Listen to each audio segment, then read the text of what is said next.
Hello and welcome to Practical Intuition with Kay. This is the show where we are always working to help you choose from your own heart, consult yourself about the important decisions in your life and who you want to be and what you want to do, and not necessarily doing what those around you think is best for you because we know best. And what's fun about that is when we're doing what's best for us, it aligns so well with the loved ones in our lives because it's coming from us, even though it doesn't seem that way. It might not seem that way at first as you're moving to that. So welcome. I'm really glad you're here. I am Kay. I'm a coach, I'm an artist, I am an adventurer. I'm a person who, the evolution for me has been really, really interesting. Because I did used to well, I mean, I used to ask permission to speak, right? Is one way of looking at this. And now what I do is I hold space for others to speak. I used to need a wheelchair to go walk more than a few steps or to go more than a few steps. And I have recently walked across the north of England. Um, I'm on this journey too. And I think that's what's very interesting about it is like learning that choosing from my heart and consulting my heart has led me to the places and the events and the feelings that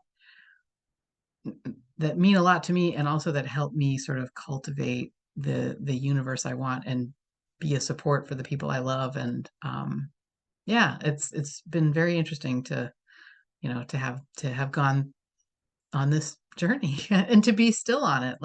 So today is we are at episode 402, so welcome to that. And I am excited because this is now a little bit of an expanded series. I think it's going to end up being five um, uh, episodes, and I'm recording it in Zoom as well. And so I'm a little bit distracted because I think I have pastel on my forehead. Sometimes that happens when you're making pastel paintings. But what's behind me is I've been playing with Zoom backgrounds. And so what's behind me right now is a picture that I took in the Lake District looking back at what I had just walked. Or I mean, hiked is very much a better term. And so that's what's behind me right now if you're watching in Zoom. And I really wanted today to be all about the questions that I've been asked such interesting questions since I have been home, by people who wanted to talk about my trip or hear about my trip. And the way that I did that, because I felt like I wanted to give everybody a brain dump of what was in my head. And I just couldn't. It would almost be like I wasn't speaking the same language. And so what has worked much, much better is to say, what questions do you have? And the questions have been so interesting and such fun. And before we jump into that, been remembering that there's at least a couple more people that I really wanted to share as dear, dear people on this journey that I met. And I'm never going to remember everybody. I know that I'm going to keep being like, oh yeah, what about this person? What about that person? But anyway, I've remembered a couple of more and I wanted to share both of them with you. So on the path, on my second day, I hiked from a place called Cleator to a place called Ennerdale Bridge. And on that way was the first time that I met a group of friends who'd been friends since they were in high school, since their undergrad schooling was going on. And they were school friends. That's what they called themselves. And they were all celebrating, it was a big birthday. I think it might have been their 40th or 50th birthday. And they decided that they would come and hike the Coast to Coast path to do that. And I mean, this was a big group. This was maybe 8 or 10 people. And I remember being astonished that you to try to get that many people together, that was really, really special. And they were all of them went some of the way, and at least one of them went all the way across. But when I met them, we were all in the early part of this. So and we sort of I remember having this feeling of here, this is lovely. There's other people along this trek with me, and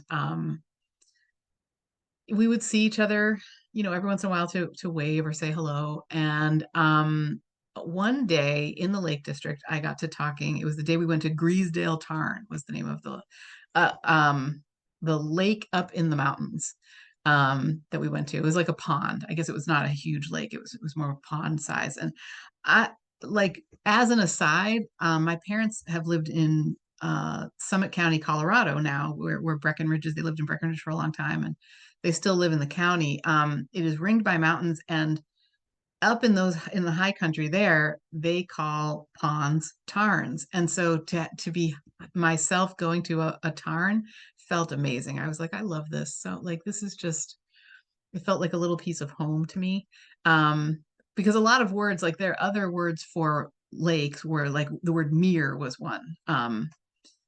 And that was completely unfamiliar to me. It was romantic and beautiful. I'm not saying anything against it, but the word tarn really, I was like, oh yes, please. I love that. And so as the day that we were hiking up to Griesdale Tarn, I got to talking with one of the gentlemen in this group of school friends, and his name is James. And I just like remember basically seeing them all and being able to wave and say hello and stuff like that. And um talking a little bit with quite a few of them. But James and I had this, I don't know, maybe we walked half a mile together or something, and it just felt really, I don't know, just fun and aligned, and it was really, really nice. So hi James, if you're listening. And one of the things I remember was that James was not going to be finishing it. He had picked up his pebble in the Irish Sea, and he had it with him, and he was going to take it home and come back to the path at some point. And that's, a lot of people do that. And that is, that was what he did. And later on, when we connected, I asked him a little bit more about that. And then in fact, I shared about him in Instagram because I love the idea that people get to do this in their own way. And so James's pebble is on his mantle at home, and he is keeping it there until he gets back to complete the coast to coast path. And I just really enjoyed our conversation, and I really enjoyed that idea that like I'm creating this. It's just taking a little longer than some people's journeys on the coast to coast path. I'm like, that's really, really cool. So hi, James. Thank you for being a part of my coast to coast walk. Like it was really special to meet you and your friends. And yeah, I'm wishing you well. And then on the way, this was not on the path, but on the way down from the north of England to, I went to Oxford first, and then I went to London that same day. I like the thing about this trip that was so interesting to me was how often I would be just the term strangers are friends not yet met is one that I adopted at least a couple of years ago. Maybe it's always been that way in my heart, but now I've let a lot of the anxieties around that go. And I really, really love speaking with people who are friends just not yet met. And on the way down on the train, um, I happened to sit next to like on two separate trains, I happened to sit next to two gentlemen who just, I don't know, made my heart sing and still do. So I sat with Daniel, who was just wrapping up his last year of university. He had just achieved his master's degree in physics, and I remember how proud and excited he was about that, and to be starting his life and like his sort of post university life. And he was just I believe he was just on his way back from doing something fun with a friend, and like it was just, we had such a cool conversation. What we actually got to talking about was the tennis player Djokovic, and how inspiring Djokovic is, because like he, and in fact I've actually talked with my dad a little bit about this since, and my dad sees it even more deeply than we had been talking about it on the train, Daniel and I. like the thing about Djokovic is a lot of tennis is not getting thrown off of your game. Like a lot of tennis is in the mind. And if you make an error or you lose a point or something like that, you can get so derailed that you can end up losing an entire match because of one error, right? And Djokovic has this way of not doing that. Like he doesn't let himself get derailed, and instead, what he does is he every single point, possibly every single like stroke of his racket, is a new moment, like with no judgmental moments before. And to be able to do that and stay in that place is really, really motivating. And Daniel and I just had this lovely conversation about that on the way down. And it was just so cool to be sitting with this human being who, like, when else do you get thrown together with somebody? I'm a 52-year-old woman, and it just felt like we had so much in common, and it was such fun to remember what it was like to be at Daniel's time of life, and how cool it is to be here now and having a conversation like that. So that was one. Hi, Daniel. And the other one was a young man named Julian. And like, I don't know if you've ever had this happen. There was a moment where I sat down and I felt really bad because I think I might have made this up, but my concern was that like Julian was like, "Oh, great, I'm going to have this whole row to myself." And then on gets Kay. And I felt a little bit like it was where I wanted to sit for like, reasons that had to do with luggage and train crowds and stuff like that. And he was just so generous. And he was like, of course, please sit down. And we got to talking. And one of the first things that Julian said was, and again, another young man, he was in university at the time, and or just starting maybe his second or third year of university, something like that.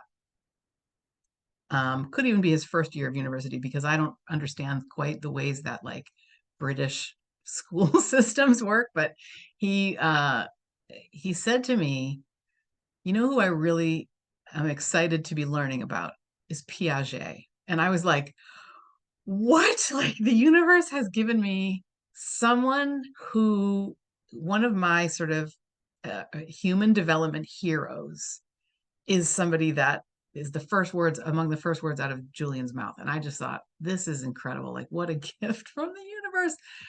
So Jean Piaget he was French, and he lived, I feel like sort of early 1900s, late 1800s, maybe a little later than that, but somewhere like that.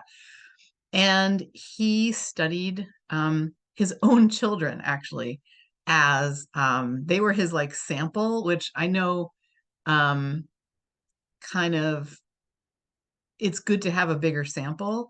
And at the same time, like the way that Piaget wrote about, his children and sort of observing childhood was fascinating and so interesting to me. And it's bringing back memories of like when we had ours.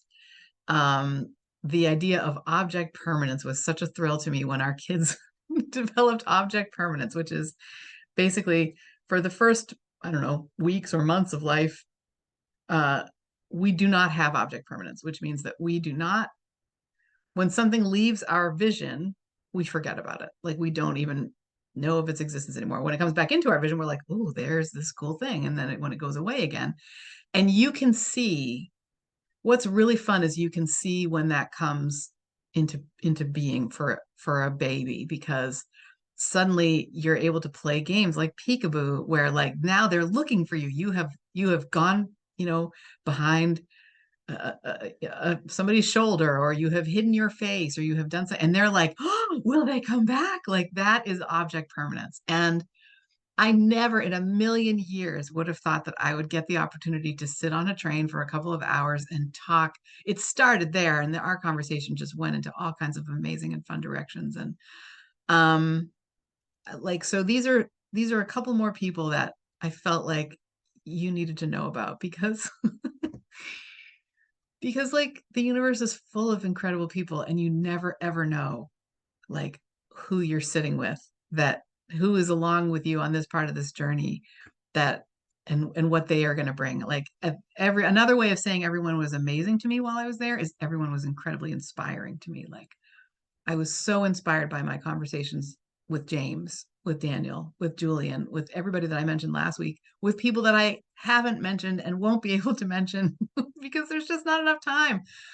And the other cool thing is that I learned that even when I got home, like that has continued. Like I guess, remembering the feeling of everyone that I don't know yet is a friend. And when that is, I used to use my imagination to tell myself a lot of scary stories, and I don't anymore. And that's being rewarded because I'm enjoying my life a lot, and I keep meeting amazing people. So everyone is amazing. So thank you very much, Julian, Daniel, and James, for being a part of my journey. And I'm glad I got to talk about you a little bit today. Okay, so some of the questions that I got, I wanted to say that I got quite a few questions, and these are the ones that have kind of stuck with me. And I think really in this series, you're hearing the answers to a lot of other questions. It's just that these are the ones that really, really stuck for me. So one question was, did I do the thing? Like, did I do the thing I set out to do? Did I actually cross England on foot? And like the answer is heck yes, I did. Um, and like a lot, I'm not a huge fan of numbers. Like I don't think numbers are the only judge of something.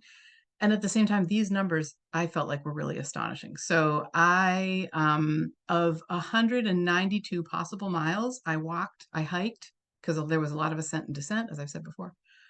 I hiked 160 of them. And of 20 possible hiking days, I hiked 17. And I hiked the last 11 in a row. Like it just so happened that, well, it didn't just so happen actually, because when I was at the first of those 11 days, I had just had a rest day and I was terrified because I was sore. I was always sore. Something was always sore, but I was like, everything was sore. And I've mentioned Andrew Moss, my coach, before. In fact, I interviewed him a couple episodes ago, or we had a wonderful conversation a couple episodes ago. And I remember on that specific day, he was really, really helpful because I was losing my mind. I thought basically I was done. I was like, I'm taking tomorrow as a rest day. I'm in a complete panic. Like everything hurts, all my tendons. Holy mackerel, what are we doing here? And Andrew, 5 or 6 years ago, Andrew did a beautiful for a really, really beautiful reason. He and a friend undertook a 600-kilometer hike and or walk, I suppose. And that was like an experience that I sort of knew was in his past that he shared with me about. Like if I get into it today, I'm gonna just it'll take up this whole episode, and I'm so admiring of him for doing that walk and the reasons that he did it. And perhaps sometime in the future he'll come back on the show and we can talk a little bit more about that because that feels like it needs its own episode. But suffice it to say that when your coach, who has coached some of the greatest athletes in the world, for decades was an Olympic coach, coached Olympic athletes, and as a result has this complete lack of preconception about what someone could do if they really wanted to. That was a really great person to have in my corner to do something like this, especially because of the tendon condition that I live with. And that's why I was like, this is over. Like, I don't know what I did, but I've messed up my tendons. And Andrew was like, you know what, on my walk, the rest days, the days after rest days were really the most difficult days for walking. I was sorest, etc. And I was like, what? Is that true? Like, and he was like, yeah, if you think about it, it makes a lot of sense because everything tightens up. Tendons tighten up, muscles tighten up because you haven't done any activity for a couple days. since the day before yesterday. And I was like, oh my God. Like, and I remember saying, okay, so tomorrow is my longest day yet. It's a 14-mile day. Should I try it? Like, and Andrew was like, absolutely. Like, of course you should try it. And he was just so encouraging. And I did try it, and it turned out to be because of where I was staying in Richmond and because of um where I was staying in the next place, like it ended up being almost 16 miles. Like it was a 15.8-mile day. And I did it in about, I think it was about 8.5 hours, which um, was really exciting. I mean, it wasn't a flat day. Actually, that's not true. It might have been pretty flat. There, as I think about it, I could do it that quickly because it was not a super ascent or descent day. That's true. And um, just the fact that I could do that after a day where I was feeling so uncomfortable and concerned. And anyway, I hiked the last 11 in a row, and those were the first two of those days. And like, I did it with joy. Like I did it with so much joy. And that,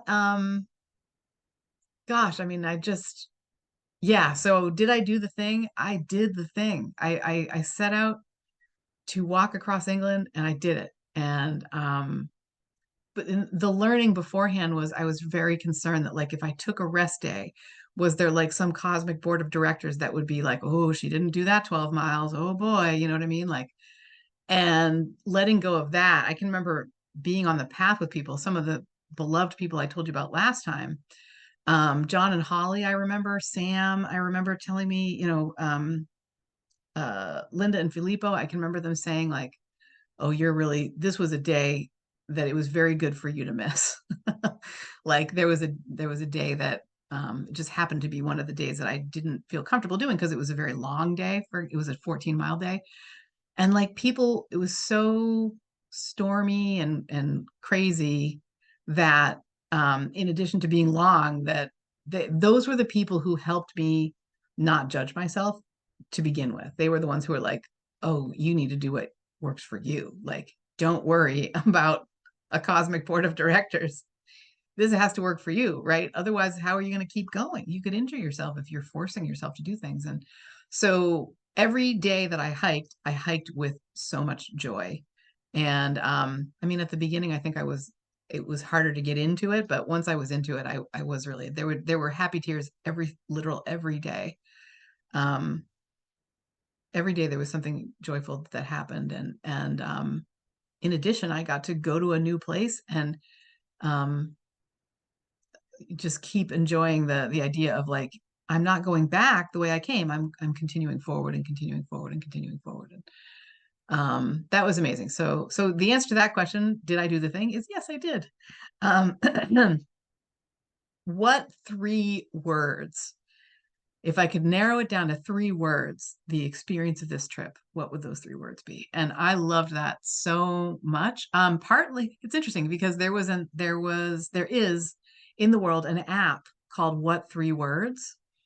And I don't think the person who asked me this knew that, but anyway, What 3 Words has either they've done it or they're utilizing some kind of technology that has gridded out the entire globe into tiny, tiny, tiny, tiny sections. And every single section is labeled with 3 random words. So that, like, for example, if I got injured in the place that is behind me, that where these big, huge mountain peaks are and stuff like that. And this, if I'm remembering correctly, which I might not be, you did not need cellular for What 3 Words. You could set some sort of alert or something. I could be wrong about that, but um, the idea of What 3 Words that was in conjunction with the coast to coast path is it was a way for me to alert if I got hurt and couldn't move. It was a way for me to alert the world. I could send this to the people in coast to coast pack horse or a loved one or somebody who could then say, okay, she is at these 3 words on this grid, and that's where we need mountain rescue needs to go there.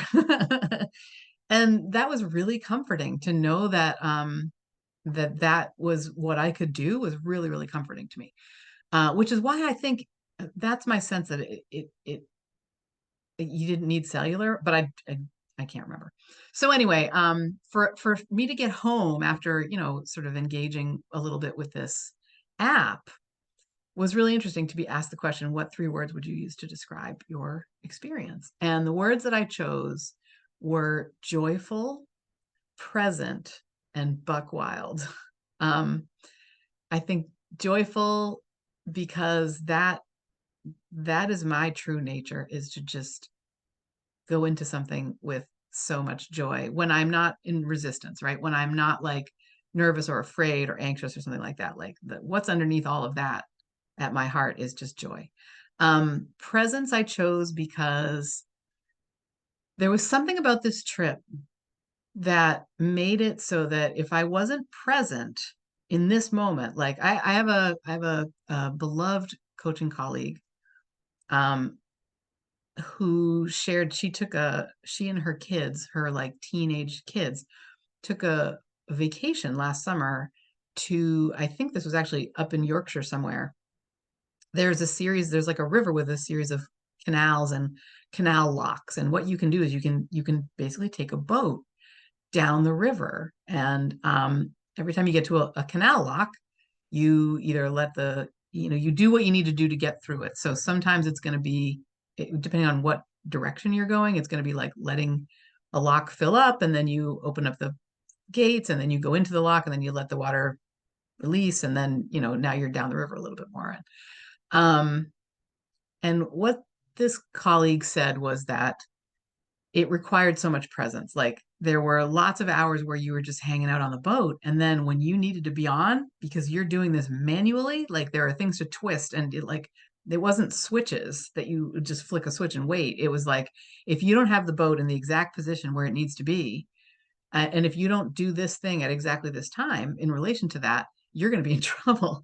And there was they described it as such an exhilarating experience. Like to sort of be in charge of a boat and doing this with the boat was what really meant a lot to them. And I think when I talk about my trip feeling like I got on an airplane and flew to Mount Olympus and spent 3 weeks running around on Mount Olympus, that's what I mean, because um, I was able to be, and I was joyfully present for all of this time.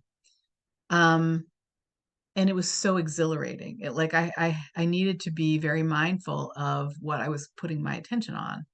Um, and that meant being present. And it just, oh God, the experience was incredible. Um, and then the third word that I chose was buck wild, because this is just a word that means like a lot to me. I know that's a funny thing to say, but I'd never heard the word buck wild until I began listening to the McElroy brothers do their Adventure Zone podcast, which is a role-playing D&D podcast. And the first campaign of that was called Balance. Actually, I think they called it an arc. Um, and it so while I was needing a wheelchair, while I was, especially, I remember listening to the Adventure Zone sort of with my hands. My hands were like, there was a point for a long time, like a year, 2 years, where I had like 5% use of my hands. And it sort of slowly increased to where it would maybe be 10% and 15%. For years I was at like that kind of really, really limited hand use. So 15% of a normal person's, a person who can use their hands in a typical way, if that's 100%, I was having 15% of that. So a lot of choices that needed to be, I had to be really judicious about what I did with my hands. And part of that, I felt really like a burden to my family. I mean, I felt like, no, I can't do anything. People have to take care of me. And the Adventure Zone, especially the Balance arc, I've loved other arcs that they've done too, but the Balance arc really means a lot to me because it just took me out of myself. It was something, so Jay was 9 when we first started listening to this. And it is not meant for 9-year-olds, man. Like there are some pretty like crazy references and stuff like that. And they swear all the time. And like it felt more important the engagement with my kid and the joy of listening to this together felt much more important than caring about the swears. Like that was how I felt about it. And like what he took from it is exactly what I took from it. Like we loved the the humor and the heart and the fun of it all. The McElroy family seems to be such a happy family. It was three brothers who are comedians, and then their dad, who has now retired, but he was a radio DJ for a really really long time.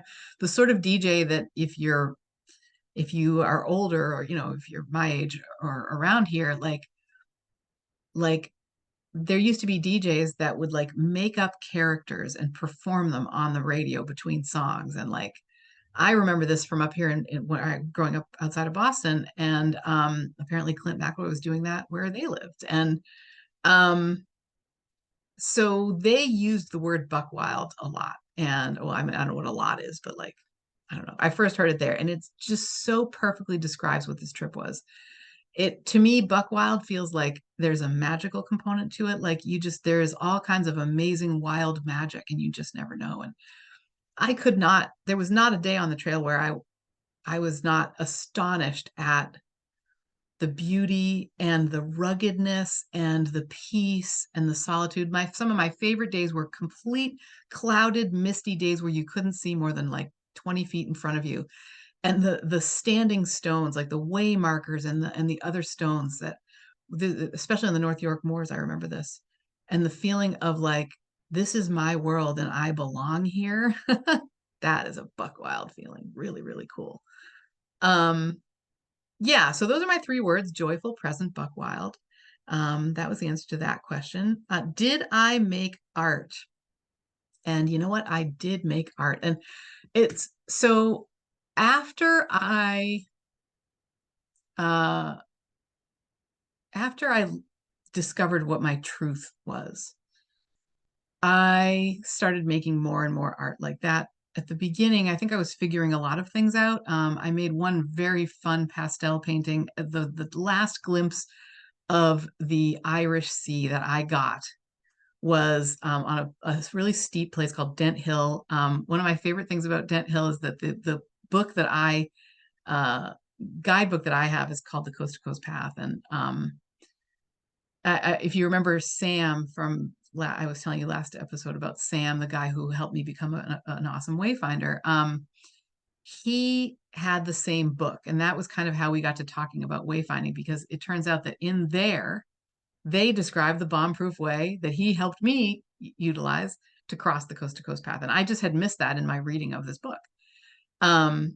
Anyway, regarding Dent Hill, which was the second day of my trek, it's so steep coming down Dent Hill that the Coast to Coast Path guidebook that I use says that they get literal letters from people complaining about how steep Dent Hill is, which just, I don't know, there's something about that that just thrills me. It just absolutely cracks me up. I mean, um, like it was really, really steep, and like so much so that people are like, I did not sign up for this. People who go on to cross like some of the most wildest uh you know territory or terrain, and like this is where they're like, nope, absolutely not. Like this was the hardest thing on my whole journey. And it so happened that my last glimpse of the Irish Sea that I wanted to make a pastel painting of was on the steepest part. So like I'm digging my feet in. It happened to not be too windy while I was doing that, and looking to the side, and just like because if I had sat, I couldn't have sat sideways. I would have fallen and rolled. Like it was so steep. And I made this painting that made me so happy. Like it's a plein air painting, so its proportions aren't perfect, right? But what you're doing is you're getting the colors and you're getting the mood, and you like, I look at a plein air painting. I was just doing one earlier today, and I see what's most important to me in this landscape or this image, this picture. And plein air, just by the way, just means painting outside. Like it's a whole different feel, and it's such fun. So yeah, I made some plein air on Dent Hill. And after discovering my truth, I did a lot more. Like, I don't know, somehow that just, the brakes were off at that point, and I just felt like everything now is just gravy. And so, like, I played with watercolor, which I'd never done any watercolor painting before. The day before I discovered my truth, I did one watercolor painting. So, like, that was one. Actually, that's not true. I did that after. That's no, I was, uh, well, now I can't remember, but I think I did that just before I did I did my first watercolor painting just before I discovered my truth. So, and then as I got further and further along, I got more comfortable with watercolors. I began to enjoy showing people my art, like, in a much less inhibited way, and having beautiful conversations around art and creation. And oh gosh, it was so much fun. So yes, I did create art. I love it because it takes me right into the places where I was on the trip when I made the art. I made one, it was a plein air, and it's just so special. I call it In the Bee Garden, um, because I made it I was invited to go at this inn that I was staying. They were like, you can go down to the bee garden if you want, and hang out there. And I was so excited about the idea that there was a bee garden. And so I get outside and I'm setting up, and there's all these beautiful flower beds, like raised beds that are really, pretty highly raised, like 3 feet high, kind of raised beds. There's sculpture, there's all this stuff. And I see a sign, and the sign says beer garden. It was the inn's beer garden. And I'm like, I love this. I heard bee garden because of the accent, the Yorkshire accent. And that was one of my favorite paintings that I've like ever made, because I used these really wild colors. And uh when I showed it to the innkeeper, she was like, well, my husband has to see this because he planted that garden, and I think he's going to be really, really moved by what you created. And when I showed it to him, he said, I know exactly where that is, in the beer garden. And I was like, wow, like, art is such an incredible thing to connect with people over. And so I did create art, and I created more, and this has been true since I've been home as well, more art um, after my trip. And the last, well, there's two questions left. And so the one that I, kind of want to get into a little bit first of those two is, what is my truth? And this has actually evolved since I've been home, which I think is really, really interesting. So there was a day that I shared about last time, where I found these standing stones, and they were 6,000-year-old standing stones. I had this incredible feeling of like, this is why I was brought here, and this is what I was meant to see. Like, these standing stones are what I was meant to see. And I remember having the thought, everything after this is just gravy. Like, this is the experience that I was brought here to see and experience. And later that day, I was in the Yorkshire Dales, which was a very meaningful part of this trip for me. Um, I remember that before I'd left, I'd been wanting to understand what my truth was. Like, there's something really appealing about something inside me that is a truth. You know what I mean? And so I remember thinking, if there is ever a day to ask, what is my truth? That day is today. So I did. And I said, I just like, I felt like it was an important, not, I mean, ritual is the wrong word, but there was a really important energy to approach this question in conversation with myself on. And I asked the universe, because that felt like the right entity to ask. So I said, what is my truth? And it's interesting because just before, I had been singing the song Being Green, like, I was completely alone in the Yorkshire Dales. There was no one around me.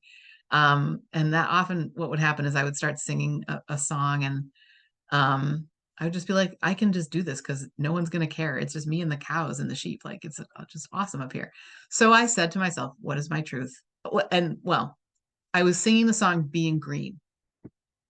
I think it might have been written by Van Morrison. You might have heard it by Kermit the Frog, but Van Morrison's version is the one that I know well. And so like some of the lines in this song are green is the color of spring, and green can be cool and friendly like, and green can be big like an ocean, or important like a mountain, or tall like a tree. And the next part was where I started crying as I was walking through the dales. It is, we'll see if I can get through today. And when green is all there is to be, it can make you wonder why, right? But why wonder why? That's such a great question. Why wonder why? I am green and it'll do fine. And it's what I want to be. And I'm walking along in terrain that is a little bit like what's behind me. This was Lake District, but it was similar. And I just thought, okay, now I can ask. I can ask the universe, what is my truth? And what came back to me, what I received was that I'm unconditionally loved and always forgiven. And I just felt such peace knowing that. Feeling unconditionally loved and always forgiven. And I realized how deep it had gone in me that I didn't feel like that I didn't feel like just because I'm here is a reason, you know, to be loved. Like, because I'm me, that's why I get to be loved. And to feel that and really feel it. And then with the always forgiven, I realized that the reason for that was because I I question my I don't well, it's not true now. I wasn't trusting myself. Like I would be continually wanting to go outside of myself or look for others' opinions or you know, basically I was being judged. I was allowing myself to be judged by outside entities instead of coming from my own heart. And when I heard that idea, when that idea came into my mind that you are always forgiven, I realized it was because I always come from a place of integrity. I'm always going to consult my my best self, the part of me that is me, and that can be trusted. And so I'll never do anything that I, you know, would need to be forgiven for. And I think that is such a wonderful thing to know, like that I'm a person who I'm going to make mistakes, and that has happened and will continue to happen. And when I do, I'm going to do my best to um, make amends, and I'm going to and I do, right, like try to take others into consideration and treat people, every single person, every single creature with respect and love. And that is why um, I will always forgive myself. That's basically why I will always feel that forgiveness, right? And so um, that was how it felt walking through the Yorkshire Dales that day and now I have the song Being Green in my head too, which is kind of fun. um, and then the last question was, how has reentry been? And this is such an interesting question. I've actually decided that it's getting its own episode. Like like I want to talk about reentry and returning to life because um, it was pretty interesting. And I think the way I want to kind of wrap up today is to share a little bit about. So I was in England for one extra day after I finished so I wrapped up my actual walk through my pebble in the North Sea on the 21st of May. And the next day I took a train. I spent that wonderful day speaking with Daniel and Julian, and then my friend, a wonderful, wonderful coaching friend of mine named Bavik, got on the train. We had agreed that we would meet on the train, and we went to Oxford together, and God, we had so much fun. And like it kind of basically didn't matter where we were in the world. We like we could have been, I don't know, at one of our houses. Like it just to be in person with this beloved friend that I've known, colleague that I've known now for a couple of years, and just have a whole golden day together wandering around Oxford. And oh my God, it was amazing. And then that evening, I took a train to London and I met my friend Helena, another beloved, very beloved colleague who just, oh, you're such special people, Helena and Vavik. And I'm, oh, so glad that. And anyway, I remember the next morning I got up and it was going to be that afternoon that I would get on a plane, or that evening that I would get on a plane and come home. And I remember thinking to myself, like, I don't know what to do if I'm not walking every day. Like, who am I now? Like, what does this mean? And so reentry was really, really, really, really interesting. And I am going to leave you with that kind of cliffhanger right there. Um, whew. Thank you for being along with me on this episode. Thank you for being along with me on this journey. I'm really, really glad you're here. I have a special thanks to our producer, the man who has been teaching me how to um, engineer shows and mix audio. And so that's really fun. I'm so grateful to him for much, much more than that. He is the 26th-time winner of the Husband of the Year Award, Benjamin Kolp. I love you, honey. Yeah, and again, thank you so much for being here, for listening today, for being in this space with me. I will see you next time. Bye.